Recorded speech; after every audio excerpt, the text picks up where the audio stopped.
પ્રાયોજક છે cancer healer centre, a new beginning.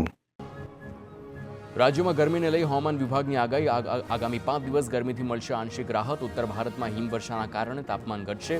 2 થી 3 degree તાપમાન ઘટવાની શક્યતા.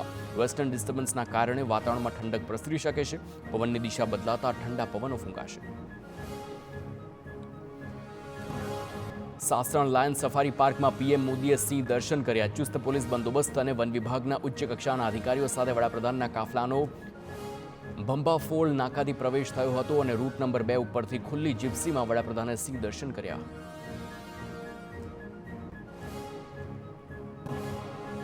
પીએમ મોદીએ ખુલ્લી જીપ્સીમાં સિંહ દર્શન કર્યા. દરમિયાન વડાપ્રધાને ગીર સફારીમાં કરેલા ફોટોશૂટની કેટલીક તસવીરો પણ શેર કરી.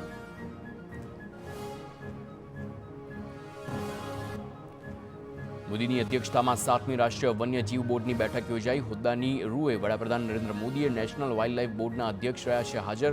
ગુજરાતમાં વધનારી સિંહોની વસ્તીને જોતા પ્રોજેક્ટ હેઠળ 8 સેટેલાઇટ સિંહ વસવાટ કેન્દ્રોમાં હોસ્પિટલ સહિતની સુવિધાઓનું લોકાર્પણ. નેશનલ બોર્ડ ફોર વાઇલ્ડ લાઇફની બેઠકમાં પીએમ મોદીએ સિંહોના સંવર્ધન માટે લોકભાગીદારી પર ભાર મૂકવા સૂચન કર્યું છે. વન્યજીવોના સંરક્ષણ માટે પીએમ મોદીએ આપ્યું છે માર્ગદર્શન. વાઇલ્ડ લાઇફ બોર્ડની બેઠકમાં વિવિધ મુદ્દાઓ પર મંથન કરવામાં આવ્યું. સિંહ, હાથી, ચિત્તા, ડોલ્ફિનના પ્રોજેક્ટ બાબતે ચર્ચા.